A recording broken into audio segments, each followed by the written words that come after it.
Programme में जिस topic पे बात करने लगे, मेरा तो बहुत फेवरेट है क्योंकि मुझे जो है वो अपनी सेहत को बरकरार रखने के लिए मुझे लगता है कि जो लाजमी जुज़्व है वो वर्जिश है, एक्सरसाइज है। और आज हमने अपने स्टूडियो में भी जिनको मदऊ किया है उनसे हम मजीद इसकी जो पेचीदगियाँ हैं, इसके अंदर जो चीदा नकात हैं, जैसे मैं कुछ एक्सरसाइज इस तरह की भी हैं जिनको मैं बहुत मुश्किल कहती हूँ कि ये बहुत मुश्किल एक्सरसाइज है, लेकिन कुछ मेरी कलीग्स हैं जो करती भी हैं इनको और कहती हैं कि ये ब्यूटी के लिए बहुत इंपॉर्टेंट रोल अदा करती हैं। अच्छा, हमारे साथ इस वक्त स्टूडियो में हमें ज्वाइन किया है डॉक्टर इफ्तिखार अहमद साहब जो कि योगा थेरेपिस्ट हैं। बहुत शुक्रिया सर, वेलकम कहते हैं आपको स्टूडियो में। तो सर, हम वर्जिश की बात कर रहे हैं तो सेहत के लिए जो है वो ऑब्वियसली सबसे पहले हम योगा की बात कर लेते हैं। योगा किस हद तक इम्पोर्टेंट रोल अदा करता है?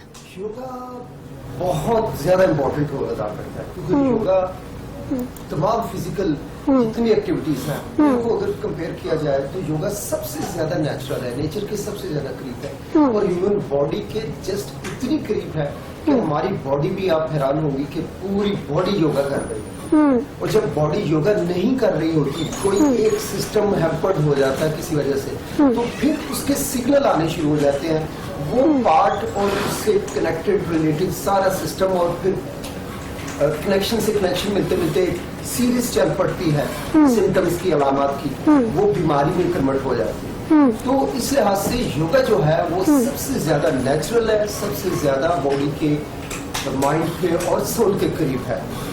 अच्छा, मेरे जैसे नाज़रीन ज़ाहिर है जिनको अभी इतना पता नहीं है कि योगा के कौन कौन से स्टेप्स होते हैं, योगा है क्या, पहले तो ये आप सहल अल्फाज में बता दें। और जैसे मैं हूँ या मेरे जैसे जो भी नाज़रीन इस वक्त देख रहे हैं वो अपने घर में रोजाना की बुनियाद पे कौन से इसके स्टेप्स हैं जो कर सकते हैं?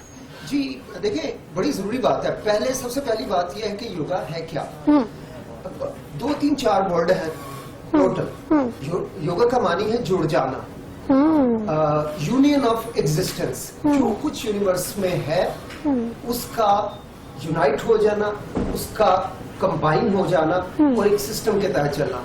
इसकी सबसे अच्छी मिसाल है, आप सोलर सिस्टम ले लें। देखिए, तमाम प्लैनेट्स जो हैं एक ऑर्बिट में सन के अराउंड जो है वो उनकी रेवोल्यूशन है और वो अपना रेवोल्यूशन कंप्लीट कर रहे हैं। इसी तरह हमारी बॉडी है वो कोऑर्डिनेट करती है, ब्रेन है जस्ट लाइक अ सन, उसके इर्द गिर्द आपके तमाम वाइटल ऑर्गन्स हैं, लाइक आपका लिवर है, आपके किडनीज हैं, पेंक्रियास है और हार्ट है, लंग्स है, मतलब you name it, every single cell जो है वो उससे कोऑर्डिनेट करके चल रहा है। जब इस कोऑर्डिनेशन में कहीं पे किसी वजह से कोई प्रॉब्लम आती है तो फिर वो सिम्टम्स आने शुरू हो जाते हैं, वो डिजीज में कन्वर्ट हो जाती है। तो यूनियन ऑफ एग्जिस्टेंस जो है वो योगा है और अगर इसकी कोई भी मुखालिफ सूरत होगी तो वो डेफिनेटली डिजीज के तौर पे जानी जाएगी या सिम्टम्स के तौर पे जानी जाएगी। अच्छा, आपको क्या कहते हैं कौन कौन से योगा के जो अहम स्टेप्स हैं जो कि आपकी स्किन के लिए जो है ज्यादा इम्पोर्टेंट रोल अदा करता है? जी, स्किन के लिए सबसे अच्छी चीज जो है वो कपाल भाती है। कपाल भाती संस्कृत का वर्ड है जिसके मानी ये है कि आपकी बॉडी की इनर ऐसी प्रोटीन्स जो कि रिजर्व के तौर पे बॉडी में पड़ी होती है, ब्रीदिंग की एक ऐसी एक्सरसाइज है कि जो उस प्रोटीन को स्टिमुलेट करती है और वो प्रोटीन ट्रेवल करके आपकी स्किन की तरफ आनी शुरू हो जाती है, आपके फेस पे जानी शुरू हो जाती है। तो जो लोग कपालभाति जो है उसको बेहतर तरीके से करना समझते हैं, जानते हैं, उनके चेहरे पे एक अट्रैक्शन आ जाती है, एक ग्लो आ जाता है। स्पेशली मैं समझता हूँ कि लेडीज को बहुत ज्यादा इम्पोर्टेंट है कि वो करें। हमें करके दिखाएं आप इसके स्टेप्स। मैं आपको फॉलो करूंगी और जो इस वक्त नाज़रीन अपने घरों में बैठे देख रहे हैं वो सब आपको फॉलो करेंगे। आप हमें बताएं। जी अच्छा, इससे पहले मैं ये बता दूं कि ये प्राणायाम कहलाता है। बेसिकली प्राण कहते हैं लाइफ को, याम कह देते हैं लाइफ के जो लेवल है उसको इनहेंस करने को। तो ये आपके लाइफ के लेवल्स को इनहेंस करता है। सिर्फ ये नहीं कि आपकी स्किन पे ग्लो लेके आएगा, आपकी फेस पे ग्लो लेके आएगा, बल्कि बॉडी में मौजूद जितनी भी डिजीजेस हैं, जितनी भी है, यू नेम इट, ये हर के लिए बेइंतहा क्यूरेटिव है। मैं उसको बाद में बताऊंगा, लेकिन अभी सबसे पहले जब भी आपने कपालभाति करनी है, you need to sit in a cross leg pose. आपने बैठना है क्रॉस लेग पोजीशन पे, अपनी स्पाइन को स्ट्रेट कर लेना। स्पाइन को जैसे आप किसी दीवार के साथ बैठे हैं तो अपने हिप को टच कर दें दीवार के साथ, और फिर अपनी ये जो शोल्डर ब्लेड्स हैं, इसको भी जेंटली दीवार के साथ टच कर दें और आंखें बंद कर लें, अपने लिप्स को क्लोज कर लें, जरा अपनी बॉडी को स्कैन करें कि कहीं आपकी नेक में, पर्टिकुलरली आपके शोल्डर में कहीं कोई स्ट्रेस तो नहीं है, कोई तनाव तो नहीं है। जब आप कंफर्टेबल हो जाए तो हल्का सा चिन को एलिवेट कर लें। अब इसके लिए ये ज्ञान मुद्रा कहलाता है। आपने अपनी इंडेक्स फिंगर को अपने थंब से मिला के अपने हैंड्स को जो है अपनी थाइस के ऊपर रख लेना है, अपने नी के ऊपर, और फिर आपने आईज क्लोज करके इमेजिनेशन करनी है कि आपकी नोज के पास एक कैंडल लाइट जो है वो जल रही है। आपने उसके फ्लेम को फोकस करना है विद द क्लोज आईज, और आपने एम करना है कि आपका जो थ्रो है वो फ्लेम को बुझा दे। सो आप जो है थ्रू नोज आप एक्सेल करेंगे और वो जाके सीधा फ्लेम को लगेगा, फ्लेम बुझेगा लेकिन फौरन फिर जान उठेगा। आपका दूसरा स्ट्रोक जाएगा, तीसरा स्ट्रोक जाएगा, तो हर सेकंड में एक आपने थ्रो करनी है, और ये थ्रो जो है थ्रू नोज होगी। आपने इसमें एक चीज ऑब्जर्व करनी है कि इसमें आपने एक्टिवली एक्सलेशन करनी है। पैसिव इनहेलेशन होगी लेकिन पर्पस इनहेलेशन नहीं होगी, यानी आपने यूं नहीं करना, इनहेल नहीं करना, आपने कंटिन्यूस एक्सेल करना है। आपने एम करना है कि यहाँ कैंडल की फ्लेम है और मैं कंटिन्यूसली हर सेकंड में एक थ्रो करी जा रहा हूँ। तो लाइक मुझे आपको ऑब्जर्व कीजिएगा।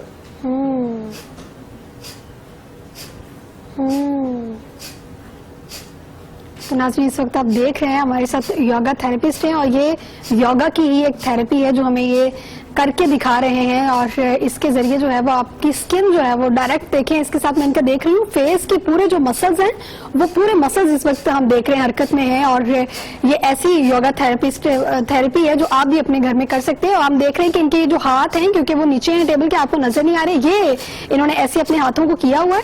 और ये योगा की जो थेरेपी है ये आपकी स्किन के लिए इन्होंने कहा है कि बहुत मुफीद है, इससे आपकी स्किन ग्लो कर सकती है। और स्किन के इस एक्सरसाइज में स्किन के जो मसल्स हैं हम देख रहे हैं, सारे मसल्स इस वक्त गर्दिश में हैं, और इस वक्त जो है वो सारे मसल्स जो है वो हम देख रहे हैं पंप कर रहे हैं, इनका नाक भी, इनके गाल भी, और इससे जो है वो आपकी स्किन टाइट भी हो सकती है। इन्हीं के ये अल्फाज हैं कि इससे आपकी स्किन जो है वो ग्लो भी कर सकती है।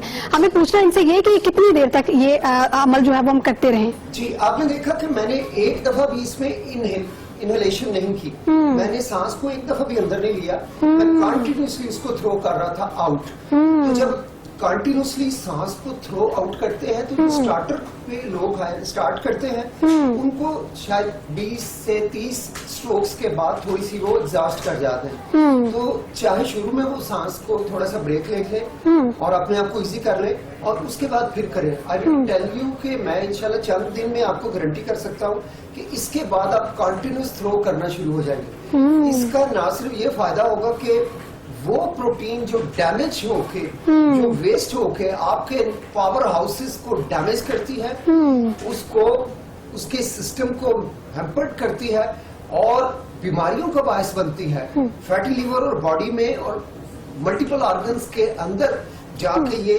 डिपॉजिट फैट को करती है। आप अगर कपालभाति करना सीख गए हैं तो कम से कम इसको 5 मिनट मोबाइल पे बीप लगा के कीजिए।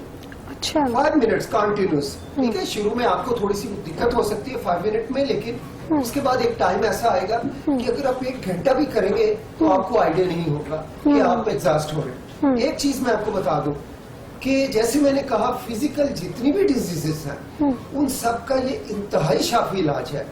आप हैरान होंगी कि कपालभाति करने से जो सबसे पहला मैंने फायदा बताया, आपकी स्किन और फेस पे ग्लो आएगा। सेकंड, आपके लंग्स बेहद स्ट्रांग हो जाएंगे, क्योंकि लंग्स जो हैं जब आपके स्ट्रांग होंगे तो इनमें एक नाइट्रिक ऑक्साइड गैस बनती है। अब ये नाइट्रिक ऑक्साइड आपके ब्लड के फ्लो को नॉर्मलाइज करती है। आप जो बेतहाशा स्ट्रेस का शिकार हैं, ये उस स्ट्रेस के लेवल को डाउन लाती है और जो वेसल्स की मस्कुलरिस लेयर है उसको रिलैक्स करती है, जिससे क्या होता है हार्ट का एक्शन प्रॉम्प्ट हो जाता है, हार्ट को ज्यादा पंप नहीं करना पड़ता, हार्ट बीट ज्यादा नहीं बढ़ती और ब्लड प्रेशर ऊपर नहीं जाता, आपका विद इन कंट्रोल लिमिट्स आना शुरू हो जाता है और ब्लड फ्लो आपका फ्लॉलेस हो जाता है। एक बात। नंबर 2, जब आपके लंग्स जो है इसमें मेन सारा थ्रो है लंग्स का। जब आप अपने लंग्स को इस एक्सरसाइज का हिस्सा बनाते हैं तो जो वायरस है, जो बैक्टीरिया है, वो और जो माइक्रो ऑर्गेनिजम्स हैं जो आपके डायरेक्ट इन कांटेक्ट हैं, वो सब के सब इससे रेडिकेट हो जाते हैं। और ये मैं जाती तौर पे नहीं कह रहा, आपको मेडिकल बुक्स में मिलेगा, आपको गूगल पे मेडिकल डाटा है और बेतहाशा डाटा है। अच्छा, हम कोई भी कर सकते हैं इसकी, ये जो इसकी योगा के मुख्तलिफ स्टेप्स होते हैं, हम अगर इसको देखते हैं कि हम यूट्यूब पे देखते हैं या डिफरेंट लोगों को हम देखते हैं, तो ये कोई भी उठा के कोई भी स्टेप कर सकता है या नहीं? कुछ आपके पास योगा जो एक्सपर्ट होते हैं उनके पास जाना चाहिए, जो आपको रेकमेंड करें आप वही कर सकते हैं। तो योगा के लिए मखसूस जगह भी बताएं। कहते हैं कि इसके लिए कुछ मखसूस जगह होती है स्पेसिफिक, वहीं पे बैठ के आप इसको कर सकते हैं। आप इसको किसी खुली जगह पे बैठकर कर सकते हैं, ग्रीनरी में बैठ के कर सकते हैं, खाली कमरे में बैठ के कर सकते हैं। इस हवाले से मजे की बात यह है कि योगा एक अल्लाह ताला ने अपनी बड़ी नेमतों में से ऐसी नेमत भेजी है कि जिसे आप कहीं भी बैठ के कर सकते हैं। आप यकीन जाने कि कई मरतबा दुनिया में आप देखेंगे कि लोग बस स्टैंड पे आ जा रहे हैं और वहाँ कोई बुजुर्ग या कोई खातून जो है वो कपालभाति कर रहे हैं बैठ के, या कोई नोनो विलोम कर रहे हैं। इसमें आपको किसी इक्विपमेंट की भी जरूरत नहीं है, आपको किसी मटेरियल को खरीदने की जरूरत नहीं है। आप अगर दुनिया के सबसे मस्कीन भी आदमी है, आपके पास कोई चीज खरीदने को कुछ भी नहीं है पैनी, आपने सिर्फ बैठना और बैठ के इसको स्टार्ट कर देना। इसके लिए कतई जरूरी नहीं है। हाँ, अगर कहीं पार्क में चले जाएं जहां, स्पेशली मॉर्निंग टाइम पे, जहाँ पे कि बहुत अच्छा एनवायरनमेंट है, ऑक्सीजन अबंडेंस में होती है, तो आप जो है उसको बहुत अच्छा कर सकते हैं। लेकिन आप इसको घर में भी कर सकते हैं। किसी ऐसी जगह पे बैठ के करें जहाँ कम से कम डिस्टरबेंस हो। ओके, तो इसके लिए आप यहाँ अपनी चेयर पे बैठी बैठी कपालभाति कर सकती हैं। योगा की बहुत सारी आप ब्रीदिंग एक्सरसाइजेस कर सकती हैं, आप मेडिटेशन कर सकती हैं यहाँ बैठी बैठी आराम से, या यहाँ पे आपको बेशक कोई आराम से लेट जाए और आराम से कर सकता है। इसमें तो कोई ऐसी चीज का मुश्किल है ही नहीं। अब जैसे एक डॉक्टर है, सर्जन है, उसके पास इंस्ट्रूमेंट नहीं होगा वो सर्जरी नहीं कर सकेगा। जबकि आप जिम में चले जाए, अगर आपके हाथ में वो मटेरियल ही नहीं है जिम का, तो आप कैसे उसका फायदा उठाएंगे? आप इतने पैसे खर्च करके जिम तक पहुंचते हैं। और योगा एक ऐसी चीज है, आप अपने आराम से घर में बैठ के, अच्छा आने जाने का जो बेतहाशा टाइम जाया होता है, वो एक बड़ी हाई प्रोफाइल पर्सनैलिटी मुझे मिली, कहते जी मेरा जाने का टाइम तकरीबन कोई ऑलमोस्ट 1 आवर में मैं वहां पहुंचता था अपने जिम पे, और वापस आते भी 1 आवर, इतनी हेक्टिक ट्रैफिक। तो कहते हैं जिस दिन से आपने मुझे इस पे लगा दिया, मुझे इतना सुकून है कि मैं जहाँ होता हूँ मैं अपने आराम से घर में बैठ के कर लेता हूँ। और मेरे जहन में ये आ गया कि काश मुझे कोई पहले बता देता योगा क्या चीज है। आप जिम करने वाले बेतहाशा लोगों को देखेंगे कि जब वो एक दफा योगा के कांटेक्ट में आते हैं, उनमें से अक्सर लोग जिम को छोड़ देते हैं, क्योंकि वो कहते हैं कि यही रियल गेम है। नहीं, अच्छा यहाँ पे मैं एक चीज जो सवाल मेरे जहन में वो जरा थोड़ा क्लियरफाई कीजिएगा कि मैं ये कहना चाह रही थी कि योगा के लिए जो स्टेप्स हैं वो उनको हमें लेने के लिए कि मुझे मेरे लिए कौन से स्टेप बेहतर हैं, कि मुझे अगर मैं कहूँ कि मुझे कमर का मसला है या मेरे जो है वो इस कंधों में खिंचाव है, तो मैं कौन कौन से स्टेप्स जो कर सकती हूँ, कौन से हैं जो नहीं कर सकती। मैं देखा देखी कि उसने ये किए तो वो इफेक्टिव हुआ, मैं कर लूंगी तो मेरे लिए, लेकिन मेरे लिए हो सकता है वो नुकसानदेह हो। देखें, उस सूरत में हो सकता है जब खुदा ना खास्ता डिस्क बल्ज हो। लाइक अक्सर ये होता है कि डिस्क बल्ज कर जाती है, पेन की जो सबसे बड़ी वजह। अच्छा, अब डिस्क बल्ज हो तो क्या नहीं करना, आगे की तरफ नहीं झुकना। ठीक है, अब योगी जो है वो आगे की तरफ झुक के बड़े बड़े एडवांस पोज कर रहे होते हैं, लेकिन वो सिर्फ एक ही योगी कर पा रहा होता है। एक नया बंदा जिसको पहले से ही प्रॉब्लम है, वो थोड़ा सा भी आगे झुकेगा तो उसको प्रॉब्लम बहुत शुरू होगी। तो आपको इसलिए सबसे बेहतर है कि किसी योगा एक्सपर्ट के साथ मिलें और उससे पूछें कि सर मेरे साथ ये प्रॉब्लम है, मैंने कौन से पोस्चर्स करने हैं।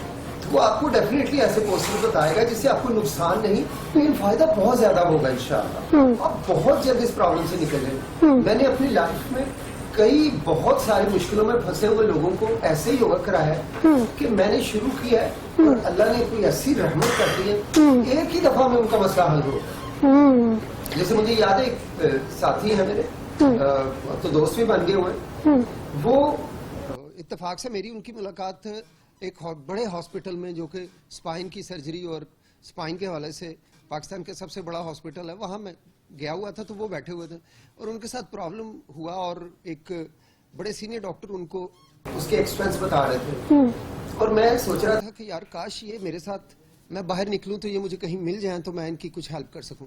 जो उन्होंने अखराजात बताए प्राइवेट के लिए तो वो तो गुजारे नहीं कर सकते, तो मैं बाहर गया। अब यकीन जाने के खुदा मैंने गाड़ी में से मैट निकाल के उनके साथ कोई शायद 10 मिनट लगाए होंगे और वो इतनी हैवी किस्म की प्रॉब्लम से निकल आए कि जब वो हॉस्पिटल में डॉक्टर के सामने बैठ रहे थे तो चीखें मार मार के वो बैठ रहे थे, बहुत जोरदार आवाजें निकल रही थी। उठते भी उनको इतनी शदीद तकलीफ थी। अब यकीन जाने को 10 से 15 मिनट मैंने उन्हें कुछ योगा के पोस्टर कराए, वो ऐसी कबूलियत की घड़ी थी कि यकीन जाने वो उठ के घर गए, अल्हम्दुलिल्लाह अल्हम्दुलिल्लाह। अच्छा, खुशी के साथ गए। लास्ट में जाते हुए बस आपसे ये पूछना चाहूंगी, योगा एक्सपर्ट जो होते हैं उन तक पहुंचना बहुत मुश्किल होता है, तो अगर हमारे नाज़रीन के लिए ये बात आप कहते जाएं, आप कहाँ पे बैठते हैं अगर आपसे कोई कांटेक्ट करना चाहे? जी जी जी, मैं